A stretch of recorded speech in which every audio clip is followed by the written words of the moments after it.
Well, good Thursday morning.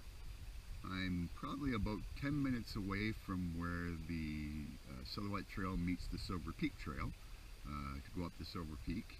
I got started about, I think it was about 8:46.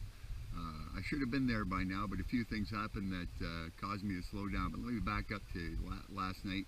It was so great getting washed up and cleaned up a little bit, and I know I'm just going to feel that way again, grungy, by day's end tomorrow, but knowing that I'm less than 48 hours away from a shower sure feels good. But I had a great dinner last night. There was great stars, heard the wolves again, and at one point when I looked over at Silver Peak, it was totally wrapped in a cloud. Reminded me of that scene from the Ten Commandments where, you know, Moses looks up and sees the mountain of God that way. It was pretty cool. So, like I say, got a good start this morning and a nice climb out of the campsite back to the trail. And about 5 minutes after I hit the trail, I ran into a couple who were just camped between where my campsite exit is and the portage to David. And apparently what had happened is their dog had ran off on them. So they decided wisely to stay put and hope he came back, and sure enough, 30 hours later, he came back. And the guy was worried, and so obviously so was his wife or girlfriend, because they saw a bear. And oh, by the way, I heard the wolves again last night on Boundary Lake. That was pretty awesome, and owls and loons, and real eventful night. But anyway, so all was good with them, and you know, we chatted for a little bit, so that, you know, cost me some time, but big deal, well worth it. And then when you get on that section of the trail between David and where I'm at now, I'll show you the nice little spot I'm at.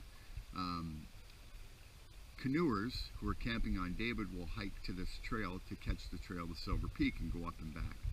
So they've got their paths all marked with cairns, and that's what you're following as a hiker. So it's easy to get twisted around, and guess what? I got twisted around.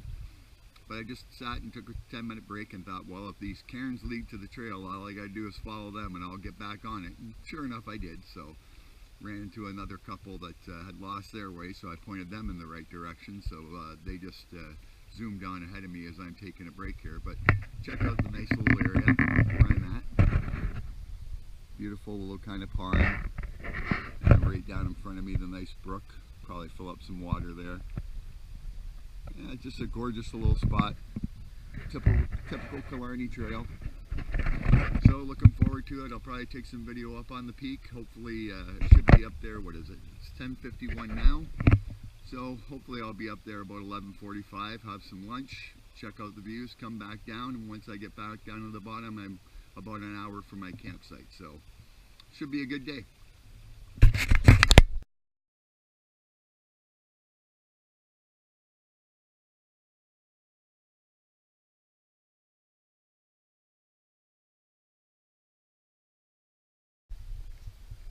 So here I am, top of Silver Peak. Took me about 40 minutes to climb up. Thankfully without a pack on my back. I ditched that at the bottom, but that's still a substantial climb, that's for sure. So I've got a view of, hopefully you can see it. I'll step out of the way of the camera in a second just to do a panoramic, but David Lake in the background and all the way to Sudbury and the big smokestacks that the human eye can see. I'm not sure if the Hero 4 can pick it up or not, but this is the view from where I'm standing. Just super gorgeous. Stayed on David Lake this July. Very beautiful lake. Let's go for a little walk and we can see some things. Just going to pick up my water. So if you look over to what would be the right, that would be the ridge line that I was following. And then came down and across this morning. There's the ridge line that forms part of Silver Peak. And then off in the distance will be the ridge line I'll be doing tomorrow to head my way back home. Just a gorgeous, gorgeous, spectacular view. Truly God's country up here in Killarney. So, have some more water, enjoy the scenery. It's time to hike down.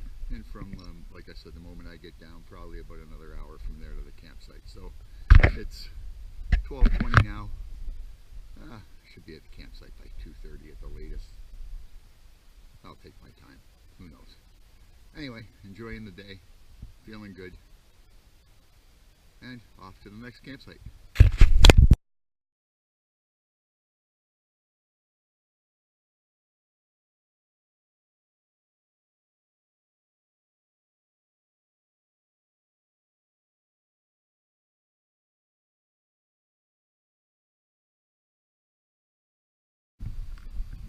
So here I am home for the night on Silver Lake, and it's a beauty. The two campsites on the lake. I wanted H37, but it was booked, so I took H38. Steep water access, they're not kidding. It was steep going down there getting water, but thankfully with the gravity pump I should only have to go down there once. But spectacular views, that's for sure. I mean, that's just gorgeous when that's what you're looking at from your front porch. We can go over here a little bit and you can see the other side. The tree kind of blocks the view. There we go. A little bit better. Wrap around the lake. It's a clear blue sky, so should be some good stars tonight. But I gotta say something. Now, I'm not the world's greatest camper. Nobody's ever going to rely on me for my skill and knowledge. I'm not going to be on Bear Grylls. I'm not going to be on an episode of Survivor Man. Like I say, I make mistakes. I think everybody does, but they're not intentional. But I gotta say something. I've been canoeing all over Killarney and Algonquin Park many, many times, and rarely do I run into this. Every now and then you do. But I have to say, this is 4 out of 5 campsites that I've come to where the fire pit looks like this. Now seriously, who does that? First of all, you've got a log that's at least twice the diameter of this small little fire pit, and you're trying to roast it. And then you've got this green stuff on top of it that you leave as what, Christmas decorations? And another bough of green stuff down there. That stuff's all garbage. And then to make matters worse, you've left your garbage in there. You didn't even burn it. Tea bags and whatever else is in there. You know, I hate going on rants like this, like I said, but this is just idiotic camping. Canada's dumbest camper, starring you, bro. Whoever did this. You're an idiot. Don't do this to people, because now they've got to clean up after your mess. And that's, you know what that is. We won't say it. But that's just terrible. Anyway, rant over. I'm just going to enjoy the view. I'm going to clean up after that idiot's mess. Have a good fire myself later on tonight and be done with it. So, anyway, sorry about the rant, but sometimes you just got to let off the steam. All right, talk to you later.